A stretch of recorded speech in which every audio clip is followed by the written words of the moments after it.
Welcome back to the Gaming Coffee Club podcast, your chilled weekly news roundup of all things PlayStation and a little bit of other gaming news sprinkled on top. And Happy New Year! It is now officially 2026. It is the first episode of 2026. And to celebrate a new year and a new adventure, we are launching the Gaming Coffee Club Venture mug. And this is a cool one. This is a solid metal camping mug. I love it. Now my new favourite, and I have been winding into my coffee already. So make sure you grab yourself a nice hot brew, sit back, relax. Let's get into the news. We've got some hardware news to start us off, and then a bunch of gaming news. So let's get into the first news story. Okay, if you're looking to upgrade your PlayStation 5 and how it looks for 2026, you are in luck because the new Hyper Pop collection really does pop, and I think this looks freaking cool. I really like the red one. So if you're watching this on YouTube or on Spotify, we have got 3 new DualSense controllers for your PS5 and 3 sets of covers for your PlayStation Slim console. And the colours they come in are Techno Red, Remix Green, which looks properly Xbox green, I'm not going to lie. And, well, after all, everything is an Xbox these days, isn't it? According to Microslop. So there we go. That's why that's that color probably. And then we have got Rhythm Blue, which looks not like PlayStation Blue. It's slightly lighter. Very, very cool. However, there is one downside. So one, let's talk about the price of these things. They ain't cheap. So if you want the DualSense controllers, they will set you back 84.99 US dollars, or the same price in euros, or 74.99 pounds in the UK. And the console covers, which also look really cool, I think this would look amazing on your setup if you matched, the controller with the covers for your PlayStation. It would just, you've got to coordinate people, don't you?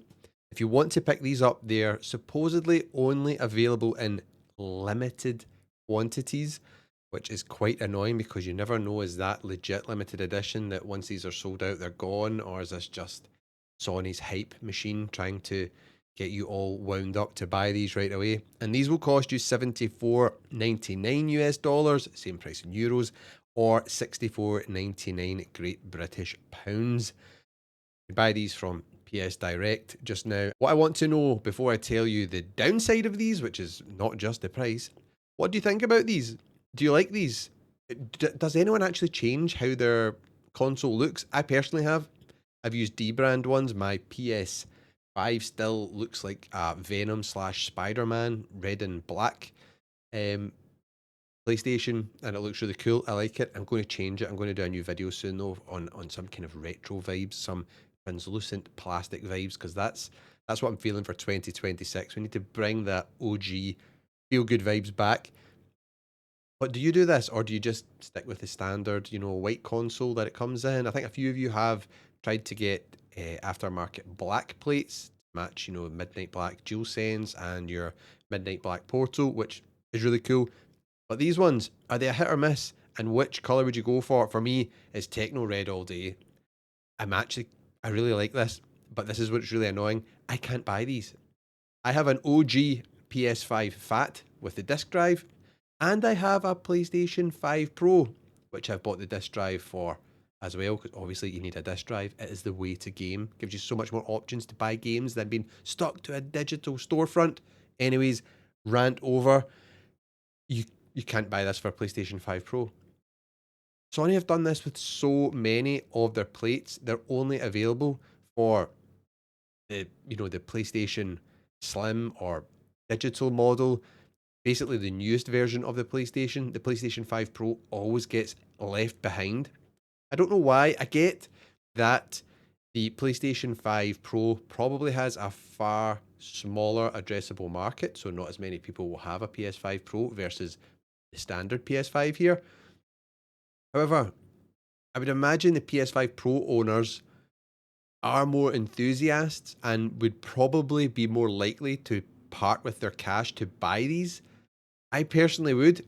If they had these plates for the Pro, I'm telling you people, that red just looks so freaking good. Techno Red DualSense, I mean, even the DualSense touchpad looks a different texture. It looks shiny, whereas it's kind of a matte feeling texture on the controllers normally. So that looks really cool. I would 100% buy the Techno Red plate and controller for my PS5 Pro. I may just have to pick up the DualSense because it looks really freaking smart and I do like red. Yeah. Bit disappointed about that. I would like this for my PlayStation 5 Pro, but it looks like we are getting left behind again. What do you think of this new Hyper Pop collection of PlayStation 5 controllers and console covers? Sound off in the comments. Let's talk about the PlayStation Portal possibly getting a hardware refresh, maybe even a Pro model. We've got this new post on Twitter from Zuby Tech, who has posted that the PlayStation Portal is to receive a model refresh with an OLED screen and the display could have 120 Hz. Now, with all of these rumours, it's nothing set in stone. It might be complete rubbish. It might be true. However, I do think this is something that Sony would definitely look at. Think about the DualSense controller and then the DualSense Edge. I see this working the same way. We have the PlayStation Portal, then we might get the PlayStation Portal Edge. An OLED screen, heck yeah, that would be amazing. You know, more vibrant colours, deeper blacks. It would help with the battery life because it sips a little bit less power than the LCD screen does, which is on the standard Portal. So their game's a little bit longer. Maybe it has an even bigger battery in the device. Also, this 120 hertz refresh, a lot of people were saying, why, why would that help? Because it's, games are streamed at 60 just now. Sony could up the bitrate and, up the capability of their servers and allow, streaming at higher frame rates. Nvidia does this just now with their GeForce Now technology. But even if it doesn't, I had seen a video ages ago on YouTube where they discussed this, and the higher refresh panel would still help with, like image clarity and ghosting, even if you're playing the game at 60 frames per second. So it would still have a benefit there. This is interesting. I would love this. In particular, they would need to do a few other things. I don't think I would buy it if it just had, say, an OLED screen and 120 hertz on it. They would need to add a few more features, and I think if you just took the Edge controller, the DualSense Edge controller, as the kind of basis for a PlayStation Portal Edge, give us back buttons, give us swappable joystick modules, and maybe bump up the Wi-Fi chip a little bit. Currently it is Wi-Fi 5, bump it up to Wi-Fi 6E or 7. I actually saw a video today about CES. They were talking about Wi-Fi 8. I don't think they'll go that far, but just up it a little bit. So, I mean, this thing, connectivity is king. If you can connect to your Wi-Fi or when you're out and about, maybe even your mobile phone, use your mobile phone as a hotspot and connect, the better the connection you get, the better the game will stream to this device. That would be huge. Those few things, and then if they price this right, you should be able to avoid all the insane, high prices that gaming has been impacted by in general right now because of this AI boom. You won't need really heavy duty hardware in this, so they could potentially release this $100 more than the standard model. So this one currently is $200, £200, even though it's regularly on sale for a fair bit cheaper. I've seen it go down as low as I think 170. So if they hit that 250, 300 mark, I think a lot of people would pick this up or would even upgrade from their standard Portal. Again, it's a rumor. Take it with a pinch of salt. But I totally could see this happening. This would not surprise me. This could be an interim step, until we get the full fat PlayStation 6 handheld, which is what I think most of us are after. We want to be able to download and play our games locally on the device, offline, without worrying about an internet connection. That is what we want. So like the Vita 2 or the PSP 2, that is what we're after. However, there is definitely a place in the PlayStation ecosystem for this. The Portal has sold really well. It's a great low-cost device for playing your games about your house when your TV's busy and all this kind of stuff. I think a Pro version of this or an Edge version would slot into the lineup nicely. You see other companies do it all the time as well, like Apple with their phones and their MacBooks and stuff like that. And let's be honest, Sony is kind of like the Apple of the gaming world. They are like the premium console gaming brand. Xbox is kind of going the Android type route, you could kind of say, because they just want to be everywhere and, all that kind of stuff. Everything is an Xbox after all. So I could see this happening. But the big question is, would you be interested in that? Would you buy that? A lot of you just don't like the portal and not interested in it at all. Some of you, your internet isn't capable of supporting the portal, so it's just a no go for you. And the Pro probably wouldn't hit with that much anyway, unless the Wi-Fi chip is just so much better. And imagine if the bit rate was upped as well, so we could make the picture even sharper. That would be really cool. I, I'm excited about this. I think this could be cool. I think this rumor has legs. I will be tracking this obviously on the channel and let you all know anything else comes of this. Let me know if you would buy one of these. It was around about $300, £300. Would you pick it up? Would you trade in your portal? What is the big tech hardware upgrade which you would love to see in a PlayStation Portal Edge Pro? Let's call it. Let's go for a wacky name here. So sound off in the comments, and we'll be keeping our eye on this one. Xbox is not having a good time of it recently. Doesn't surprise me with their strategy, which I think is terrible. And this does not surprise me that their sales have hit a new low in the UK. And it's getting that ridiculous now that it's kind of just not competing at all with PlayStation. And I know a lot of people will say they're not competing on console and hardware sales. It's about services and selling games. Yeah, keep listening to what Xbox is peddling and telling you. But if they were in the position that Sony is in, no way would they be doing what they're doing right now. They're doing this out of necessity, which just sucks. They had a good lineup of games coming this year. They should have kept them all exclusive and kept powering on, try and regain a bit of ground. Because you might think I'm Mr. Negative on Xbox. It's more just because I'm pissed off at how they've handled it. I love Xbox. I've got an Xbox Series X. I've got a Series S. I actually have two Series S. I've got an Xbox One X still plugged in as well. I love my 360. I think it's one of the best consoles ever. And the reason why, as a PlayStation fan, you should love Xbox is because we need strong competition. Because strong competition means us gamers get the best. You'll get better value, for your purchases, like game prices, game consoles. Also, competition, you know, breeds innovation. They will be trying to outdo each other, whether that be in the hardware space or in the actual games they are delivering. So that is why this is important. But what is going on sales wise here? Well, we have now got some numbers here, which is not very good reading.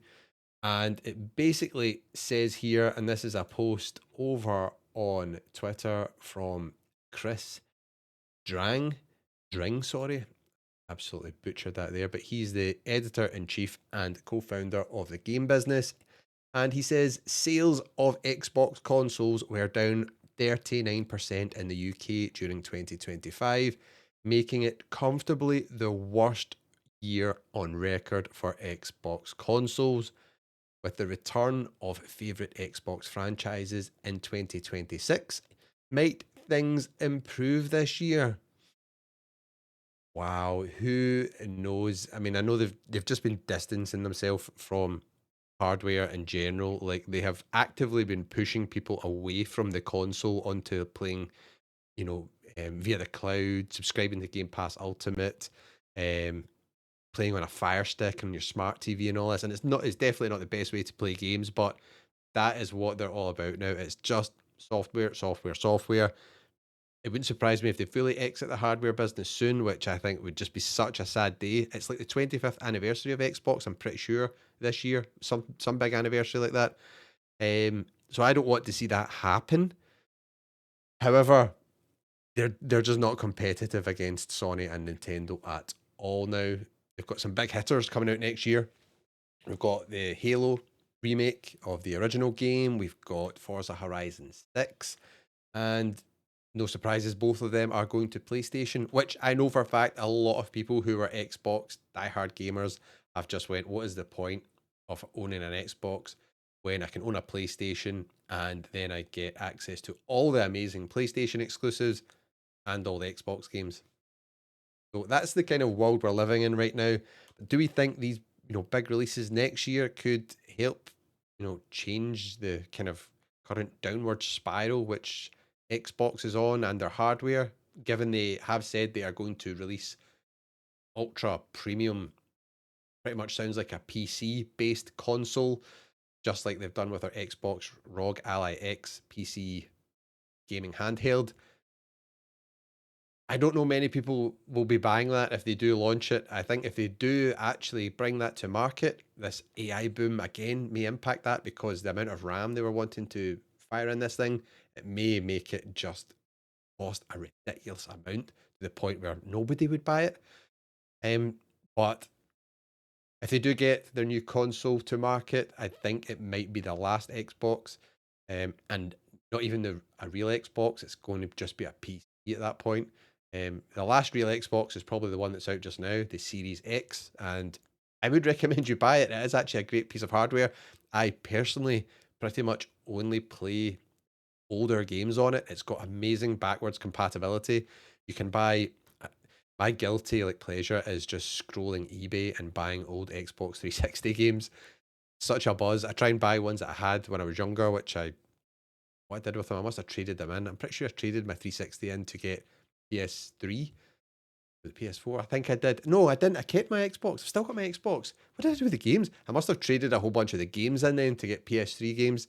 Um, so I did get the Red Ring of Death on my original Xbox 360, which, to their credit, Microsoft did switch out and give me another one that's sitting up there. I've not had it turned on in years, and I bought a Xbox 360e, more modern version. I've used that recently, and then PS3 took over. I was playing that all the time. That died on me too. I got the yellow light of death on the PS3 playing too much Call of Duty World at War back in the day. What was that all about? And then I got a PS3 Slim, which is over there and is still working awesome to this day. Amazing bit of hardware. So yes, not good news for Xbox on the sales front. And it's interesting where they get a lot of these numbers from because since Xbox has started cratering, they pretty much don't release sales figures for anything. It's all total smoke and mirrors, and just investor chat, because that's all just the Microsoft are just the worst. They're just that's all they're interested in. Shareholder returns and AI at the expense of everything. There's also been rumors that they're possibly going to let go even more people who work in the Xbox division. I hope that doesn't happen. They had a huge round of redundancies last year at the tail end of the year. I think it was 9,000 members of staff across multiple divisions. They shut down multiple studios. As we know, they cancelled big games. I was really looking forward to Perfect Dark and they freaking cancelled it. So yeah, that's this news segment has just turned into a rant about Xbox. Apologies if you're a huge Xbox fan. I'm a huge Xbox fan too. That's why I'm ranting about it. If I didn't and I was just Sony fanboy, I would just be putting the boot in. I wouldn't care. I would just be that. But yes, I do care.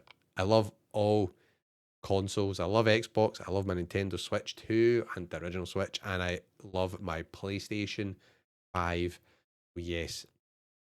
Sort it out, Xbox. We want a strong console gaming industry so that we benefit. Is Xbox on the way out though, people? Let me know in the comments your thoughts. I'm really intrigued. And do any of you still own an Xbox? Do you pay for it? Do you have pay for Game Pass Ultimate? I still have Game Pass Ultimate because I had it stacked for. I think I stacked it for 3 years. It runs out in like 2027 sometime. After that, I'm out. I just don't use it enough. I get my benefit for Game Pass Ultimate is the odd kind of indie game which comes along, which I check out that I probably wouldn't have just bought anyway, and then I play it and I love it, and I'm like, wait, this is great, and then I often end up buying it on PlayStation. That's what happened with like Vampire Survivors and Balatro. So yeah, I enjoy playing my games far more these days on PS5 Pro. It's definitely the best console experience out there, in my opinion. You might disagree. In case I didn't mention about our beautiful adventure mugs, they're available in the merch shelf on YouTube, or head to purepsx.com and you can pick one up for yourself. It directly supports the podcast and the channel, and you get a cool coffee mug to be sipping some beautiful coffee from when you're watching or listening to the podcast. It is all part of the experience, so get involved, people. And that leads us on to another part of the experience, which is the Gaming Coffee Club question of the week, where you can get involved in the podcast. And the question I asked this week, because it's a new year, Happy New Year again, 2026 looks like it's going to be a banger of a year for games. I asked, what are your top 3 most anticipated games in 2026? And I put up a picture, a little collage of a whole bunch of games. And the comments came rolling in. So we've got Torkin100 said First Light. That's James Bond. Yep, 007 First Light. It's just been delayed. That's now coming out in May. GTA, so that'll be GTA 6, and Wolverine. That's a pretty good lineup. I agree. That is a good lineup. Nice one. That gets a like and a heart. And then we've got Jason Hall. 007 First Light. Again, a lot of hype for 007. This is good to see. Wolverine and Tomb Raider. Oh, I like it. I like it a lot. I'm really hyped for the which Tomb Raider game though. Oh, it's the Legacy of Atlantis. It's the remake one that comes out next year. The other one's further afield. So yes, I agree. I'm really hyped for that Tomb Raider game. I think it looks fantastic. Also, we've got another one for 007. 007, shaken but not stirred, running away with the hype train this year. And Resident Evil Requiem and GT6 from Super Mario 1990. Then we've got the Audrey Band saying Saros, Resident Evil Requiem, and Wolverine. Bit of hype for Resident Evil here as well. Kevin O'Connell saying GTA 6, Control Resonant. Oh, that's a new one. Nobody's mentioned that yet. And EA FC 27. Control, that the first game. People need to check that out. I feel it's like a sleeper hit. A lot of people just pass it by. You can buy it usually really cheap from the PlayStation Store or Xbox Store or wherever you play games. Definitely pick it up. Great game. Remedy pretty much always produce some good games. Really good. GTA 6, Forza Horizon 6. Yes. Gee, Deckard, that is a shout. We'll be talking a little bit about that later on in the show as well, so stay tuned for that. And more for Wolverine.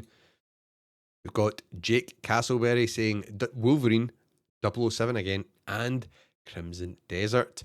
Of course, GTA 6, if it actually comes out this November. Very true. Sound off, people. Let me know, do we think we will see GTA 6 in 2026? There was just news broke the other day that a whole bunch of the leaks which came out about GTA 6, which then caused Rockstar to supposedly the reason they fired a bunch of employees that were leaking secrets, I guess you could say, or information about the game.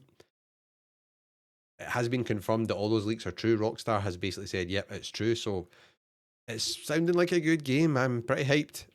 Definitely GTA, Greg Wilson, USA. And look at this, Greg, channel member. Thank you for the support, buddy. Really appreciate it. It's got the bronze trophy next to his name. If you'd like to get trophies next to your name, it shows off your loyalty to the channel and how long you've been a member, and exclusive emojis, early access to videos, and a whole bunch of other stuff. Click the join button on YouTube next to the subscribe button, and it'll tell you all about it. It only costs $1.99. Well, that's what it is in the UK. Less than the price of a coffee per month. Get involved, people. And he said, definitely GTA and Wolverine. Open on the third game. Oh, people, which should be the third game for Greg? I'm going to pick one because he said GTA and Wolverine. I'm going to say 007 or Tomb Raider. Nobody's picked Romeo as a Dead Man. That looks absolutely bonkers. And high on Life 2. The first game was fantastic. Check that out if you have not played it. And then we've got, to me, the main event, Halo, question mark. Halo is coming to PlayStation next year. It's not in my little montage here, but yes, that's looking good. Halo, awesome picks there, people. What would my picks be for next year? This is really freaking tough. I like to ask you guys the hard questions, so I don't need to answer them. So, obviously, GTA 6 is in that list 100%. If it arrives in November next year, which is its new launch date. It moved out from May 26th to November. So, yes, that would be on my list. Then I am thinking this is for me personally. So, Tomb Raider, Legacy of Atlantis, it looks like it could be really good. I just hope they nail the gameplay and the character of Lara in this. It'd be good if it was like OG badass, Lara Croft again returning. That would be really cool. I'm not going to say 007 First Light. I think I'm maybe going to go for Forza Horizon 6 because that's such a great game series. That was the reason I originally bought an Xbox.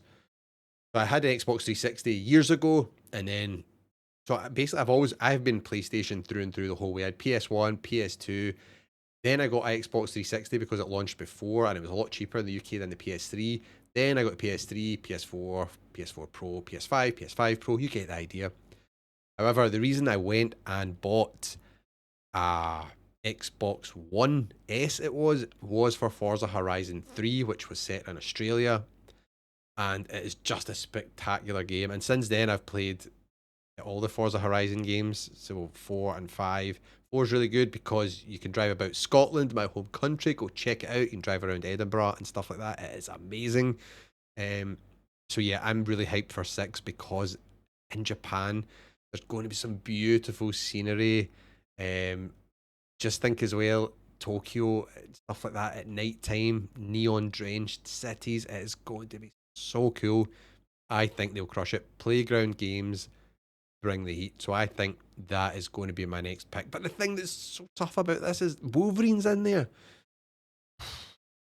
And then I'll also pick Wolverine. I'm going to pick 4. I'm going to cheat because it's my podcast. So sound off if you have not mentioned under this post. Let me know in the comments which games you're most hyped for. And also, I'll be posting the Gaming Coffee Club question of the week for next week's podcast in the next day or so. So keep your eyes peeled for that if you want a chance to get involved and feature in the podcast. Thank you to everyone who left a comment and got involved.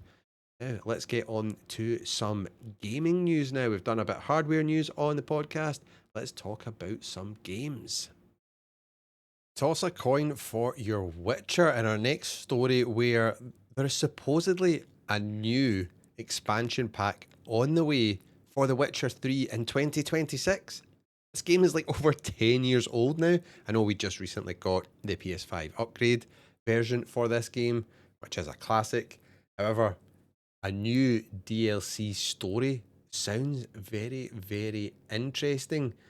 So, where does this come from? Well, this has kind of been bubbling about for a while since a Polish industry insider, I can't even say this person's name, apologies, Boris Nespielak.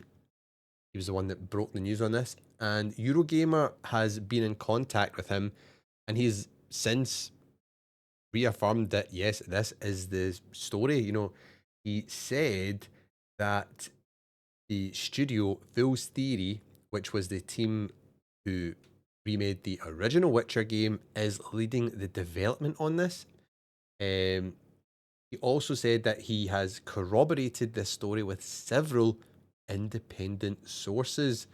And then he also mentioned a comment, which was probably a bit of an offhand comment from CD Projekt Red's CFO in an earnings call last year, who said, given our current progress, jeez, this coffee's hitting me now, I'm buzzing.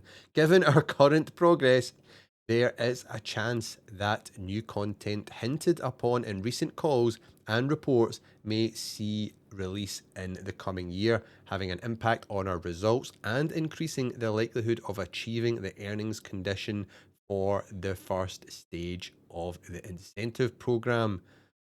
Okay, so this mysterious new content is expected to release in 2026. And one of the theories is that the DLC would be used to bridge the gap between Witcher 3 and The Witcher 4, which is probably a good couple of years away still. If you've seen any of the Witcher 4 kind of tech demo footage. It does look quite spectacular, so I'm hyped for that as well. But I kind of wonder what the approach for this would be if you own the the Game of the Year edition for The Witcher 3. Would you just get this for free? That would be quite cool. I would like that. I own that version of the game. I've got the physical copy of that on PlayStation 5.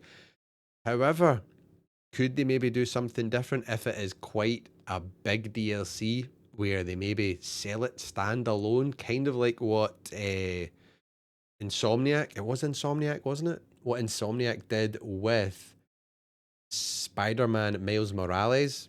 And that could have been a DLC for the original Spider-Man game. I don't know if that was the original plan for it. However, it wasn't. They released it standalone, and it was basically a kind of launch type title for the PlayStation 5 to show off. That's something they could do here. Would you all be picking that up if that was something they did? Or are you just Witchered out right now? I would be excited to see this. I'm always up for more story driven type games and content like this. Just awesome. So yeah, that would be cool to see. Whether it happens, I don't know. But this rumor, this insider seems to be pretty set that this is going to happen. And again, this wouldn't surprise me. I'd be up for this. 2026 New Witcher chapter or DLC. What do we think, people? Yay or nay? Now, this is one for Parasite Eve fans. If you enjoyed Parasite Eve 1 or 2 back in the day on PlayStation 1, you can actually play them now, I'm pretty sure, on PS5. However, a remake or a new one, I don't know if Square Enix is going to do that anytime soon.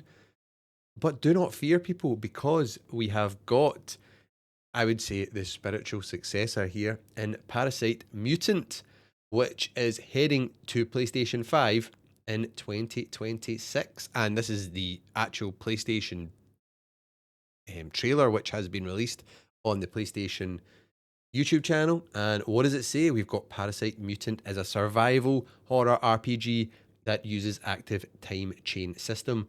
Players play as a psionic agent, Nova, who is on a mission to investigate a mysterious abandoned island city, eventually leading her to uncover a hidden conspiracy and secret, changing her fate completely. So I'm excited by this. This looks really cool.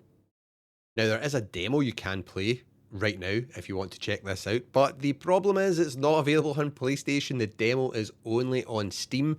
You can also just go onto YouTube and search for it, and you'll be able to watch full playthroughs. The playthroughs are about half an hour long. Looks great. Looks early days as well still, but they do say that the Steam page demo represents about 5% of the game. So we're probably looking at a 10, 11, 12-hour game, depending on how quickly you play through it. Very, very cool. I like seeing games like this. I'm all for older games getting a new lease of life. And I know this isn't actually Parasite Eve, but it looks pretty freaking close to it. Have any of you played Parasite Eve? I think Parasite Eve, can't remember if it was 1 or 2, but back in the day on PlayStation 1, they were genuinely some of the most like visually impressive games on PlayStation. There was some parts where you're just like, "Whoa, this looks unbelievable." So yeah, let me know if you'll be checking this out when it launches in 2026, or maybe you've checked out the demo on Steam. Either way, this one is on my wish list, and I'll see if I can get my hands on this maybe before it releases and check it out for you all. That would be pretty cool. And yeah, I'm all for this. Let's do this, people. Parasite Mutant. Now we're in a new year. We can look back and see what the most played games on PS5 and PS4 were in 2025 in the United States. And Push Square brings us this article. And there's no surprise here at all. You could probably all have guessed these. Matt Piscatella at Circana brought us the news here. And number one is Fortnite. By the way, this might be unpopular with some of you, but Fortnite needs to die. It's just so bad for the gaming industry, honestly. Roblox as well. Get rid of it. Just go.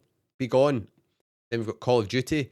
It'll be interesting to see how Call of Duty is at the end of 2026, given the most recent Black Ops game has been an absolute car crash. GTA 5, that will maybe slip down as well, ever so slightly, if GTA 6 does arrive this year. Roblox, jeez, it's just, oh, so bad. And then Minecraft. Minecraft is just, I guess, eternal. It's going to be about forever, isn't it? This doesn't surprise me. It is a bit of a shame. Um, I would like to see something else appearing in here. So there we go. It was the same list for 2024 as 2025. What? Jeez, oh, that's the. I guess these are technically all the kind of forever games. So that'll be GTA Online, I would imagine. Call of Duty will be like Warzone. Forever games in general probably need to die. That would be a good thing maybe for the gaming industry. People could then just go and actually have a bespoke experience, play the game end to end, finish it, and then move on to something else. I mean, Fortnite as well. Like some of the tactics for the way they selling all their skins and all that to younger gamers, and it's just an absolute rip off. I just no. I used to really enjoy Fortnite. I actually have probably got about 2,000 hours on it on my PS4, and I saw the error of my ways, and I've not touched it in years. I'm just not a fan. No thanks. But is this a surprise to anyone? Not a surprise to me. They have also mentioned here Black Ops 7 struggled in terms of sales, at least by Call of Duty standards, but clearly wasn't enough to drag the property's overall popularity down. It was just released at the end of the year, though, so I doubt it would have too much an impact on the full year. And I think Warzone's probably quite insulated from Black Ops 7. It'll be interesting to see next year if this maybe changes. We've had some big successes this year. Battlefield 6 was doing really well. I've heard it's dropped a lot of its player base. It's down something like 80% since launch, which is not good. So who knows how that will pan out. And then you've got Arc Raiders, which is supposedly holding on to its player base and doing really, really well. Maybe they will break into the top 5 next year. I think it would be cool. It's time for a change, time for a refresh. I think all of these need to go out the top 5, and we need something new up here. And in particular, get some actual games up here that are not forever games, that are just designed to leech money off you through microtransactions. That would be nice for 2026. Let's make it happen, people. So if you're listening and you play any of these, stop playing them. Just let's play something else. Go and, don't know, sound off what people should play instead in 2026. Let's get a list on the go. But yeah, I wonder if these results are different globally. This is in the US. I can't imagine it is much different at all. The only thing that I think could maybe change it, could EAFC potentially push into the top 5 if it was globally, because football is just like the biggest sport in the world. Soccer, as our United States friends call it, where it's not big in the US really at all. But I could see maybe that could push in there. That's the only thing I could think of that would be different. Let me know if you have any other ideas on that one. But 2024 and 2025, people are still playing the same games. Another thing that might factor into why these games are still here is the free to play elements in, for example, Fortnite and Call of Duty Warzone, Roblox, and then these are heavily monetized via microtransactions absolutely everywhere. Maybe that does also factor into it because, the economy isn't doing well. People don't have as much money to spend. So these do seem like an initial much smaller outlay versus buying a $70 game, or, for example, like Mario Kart World was like nearly 80. So that's a lot of money. However, I would say just err on caution. Have a look at what you've spent on Fortnite and Call of Duty Warzone skins. I mean, some of the like epic or legendary skins or whatever they're called these days, it's like £20 or $20 for a skin. You'd be surprised. You end up buying all these and buying like V-Bucks cards and Call of Duty coins and stuff like this. And before you know it, you've spent way more than, like a $70 or $50 or $60 game. That's why I say if you buy physical games as well, you can usually pick up the newer games much cheaper at launch. versus, the digital storefronts, which keep the prices a lot higher for a lot longer. So that would be interesting. Go and check out how much money you've spent on these games, and then cry into your cereal that you've spent like $1,000 on Fortnite V-Buck skins and have not a lot to show for it. Yeah, let's see what happens in 2026, people. This is a game I am really excited about. If you grew up in the 90s like I did, you may have heard of Carmageddon. Now, I didn't really play the first one. I played Carmageddon 2, Carpocalypse Now, on PC, and it was mind-boggling. It was one of the first games, driving games, racing games, which blew me away with my 3DFX Voodoo 2 graphics card. Yes, I had one of them. It was amazing. And this game had a lot of controversy as well. So you were, fighting with other cars and stuff like that. They all had really cool, bizarre weapons. And you were running over like tons of like pedestrians and stuff like that, to the point where it got banned in some countries, and they made the developers change like the blood from red to green in some countries. So it was quite a controversial game back then. Seems tame by today's standards, but it was so much fun. Proper, just arcade, wild, batshit crazy racing game. And we've got a new one on the way called Carmageddon Rogue Shift. And this was announced way back in December, and it's looking really good. So the thing that's cool about this also, if you've watched any of my Portal videos where I talk about games I like playing on the Portal, one of the games is Redout 2. Well, that was the one I played. And it's from the same developers. So that's good news. They've got some experience making racing games.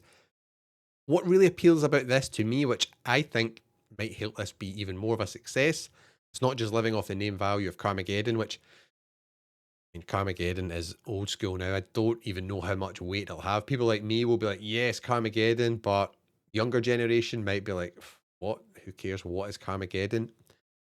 And it's the gameplay loop in this.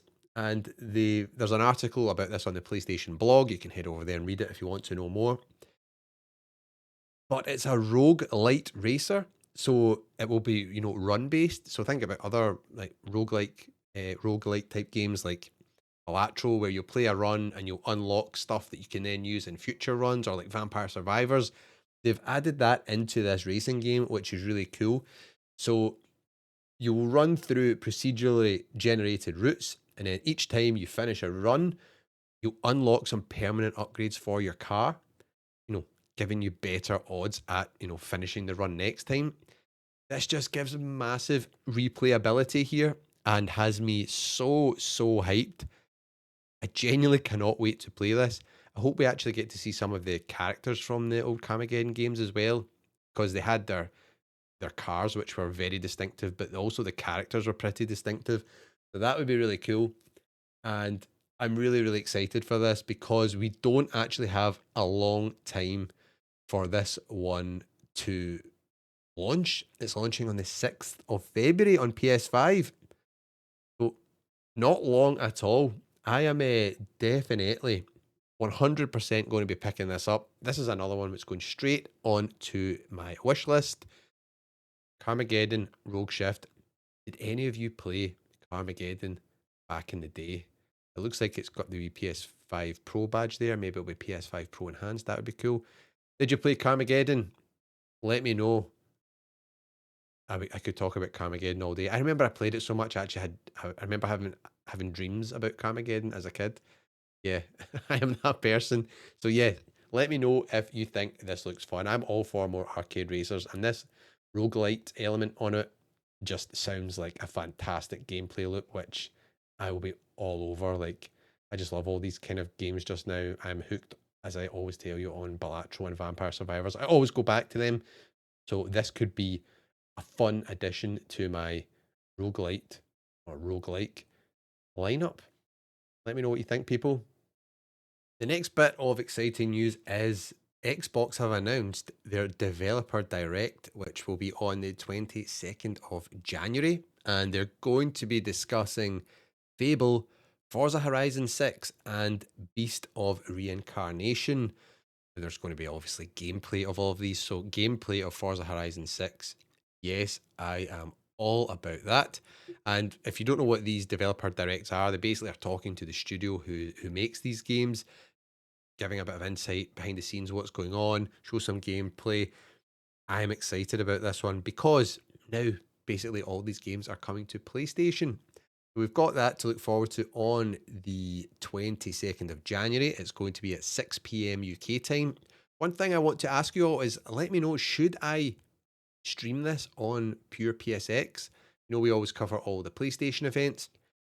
These Xbox events now are kind of relevant too because the Xbox games come to PlayStation. So let me know if that's something you're interested in, and we could get a little watch party set up and do our usual thing where we sit, watch, react, and chat about all the games which are announced. So we've got Fable, which is from Playground Games, which it's going to be interesting because it's been in development forever. And it's Playground Games who make the Forza Horizon series, who just never fail, never miss with Forza Horizon. However, this is completely different kettle of fish. How will they handle Fable? And it says it's one of 2026's most anticipated titles. Devs from the Playground team will unveil the magic and mischief that awaits players in this fresh new beginning for the franchise, including a first look at some stunning new gameplay. Of course, the core themes of Fable will all be there: choice, consequence, drama, action, British humour, and of course, chickens, all reimagined for existing fans and new players alike. Then we've got Forza Horizon 6. The Forza team from Playground Games will share a deep dive on the much anticipated Forza Horizon 6 as an open world racer that takes players to the beautiful and contrasting landscapes of Japan. The segment will deep dive into a very first look at gameplay. So I cannot wait to see gameplay of this game, including reveals of new features and how Japan comes to life in this stunning new installment. Hopefully we get like seasons and day and night cycle, stuff like that would just be amazing in Japan. Then we have got Beast of Reincarnation, which I've not really heard about. It says, join us as we delve into Game Freak's intense one person, one dog action RPG for the first time. Game Freak will reveal details of our protagonist Emma's innovative plant manipulation actions and gameplay with her canine companion Ku.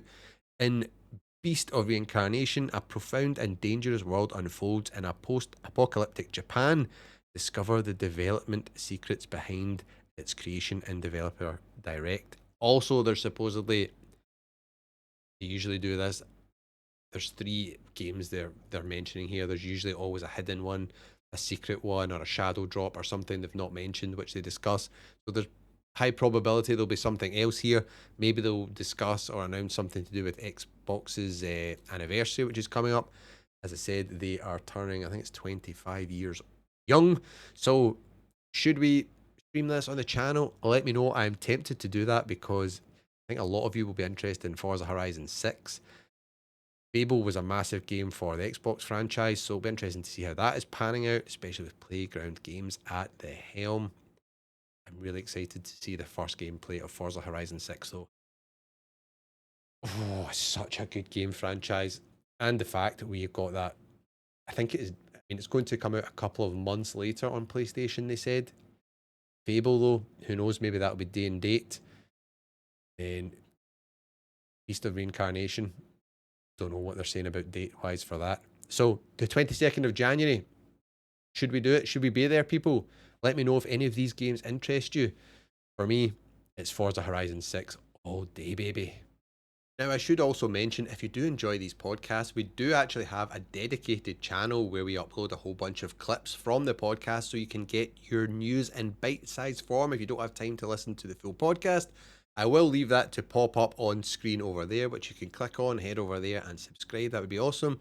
But we are over and out for another week. We'll be back next week with even more gaming news here on the Gaming Coffee Club podcast. If you enjoyed this, make sure you like it on YouTube or leave us a positive rating on Spotify, Apple Podcasts, Amazon Music, wherever you're listening to or watching this. Much love. I appreciate your face.